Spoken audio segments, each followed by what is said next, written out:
Harry Potter is a cultural juggernaut, so if you haven't experienced Hogwarts Legacy, you're kind of missing out. So here's Hogwarts Legacy's entire story explained in 5 minutes. So the player starts as a new 5th year Hogwarts student, flying to school with Professor Fig and this guy named George. I'm not going to say much about him. Oh, yep, there, he's dead. Fig teleports the player away and they eventually end up in Gringotts, where they see a memory of Percival Rackham and Charles Rookwood talking about and using ancient magic, which is a sort of a rare, vague type of magic that the player can see in the world around them. But then a sinister goblin named Ranrock shows up and the two get out of there. They go to Hogwarts and the player meets Sebastian Sallow and Natsai, who we'll talk more about later. The player visits Hogsmeade and runs into Victor Rookwood, a bad guy descendant of Charles Rookwood from the flashback, who's working with Ranrock.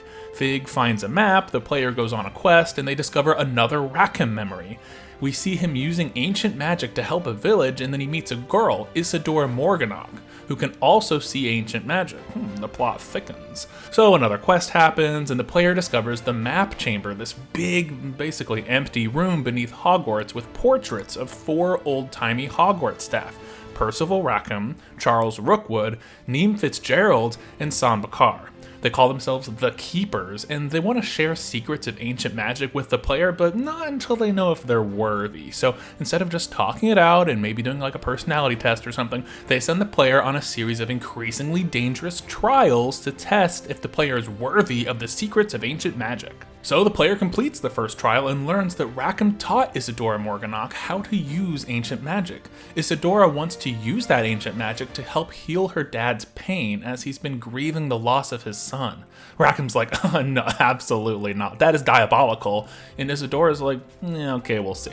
On the way to the second trial, the player overhears Ranrock and Rookwood beefing, talking about how they want to find repositories of ancient magic to like take over the Wizarding World or something sinister like that.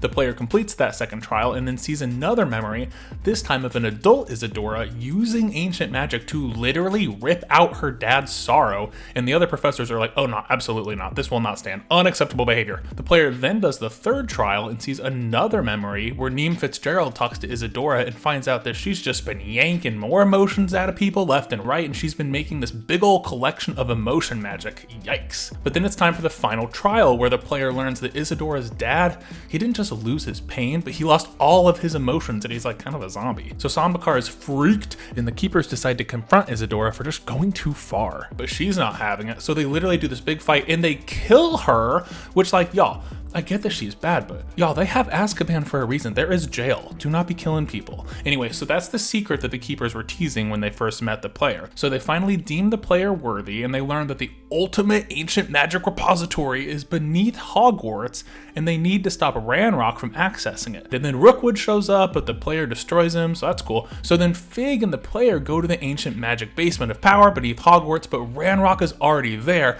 There's a big old boss fight, Ranrock is killed, and the player can actually choose whether they want to keep this ancient magic locked up or harness it for themselves, which ultimately doesn't actually really affect the ending at all. Oh, and also Fig dies in the battle, so a huge bummer. The school year ends and everyone drinks a toast to Fig. The end. So now all this main plot is happening, but meanwhile there's also a few multi-quest side plots with certain Hogwarts students, namely, as mentioned earlier, Natsai and Sebastian Sallow. So Natsai, aka Natty, is an animagus student, so she can turn into an animal, and she lost her animagus father due to poachers. So she teams up with the player to take down poachers and a bunch of bad guys. They go on a series of quests together, including one where they free some hippogriffs, and eventually they bring Harlow, who is Rookwood's accomplice, to justice. Sebastian is an edgelord Slytherin whose sister got cursed, and so he goes on a quest to learn dark magic to try to help heal her. So he and the player find these magical artifacts and go on a bunch of quests and learn the unforgivable curses while trying to find the cure for his sister. Ultimately, though, his experimentations in dark magic result in him killing his own uncle,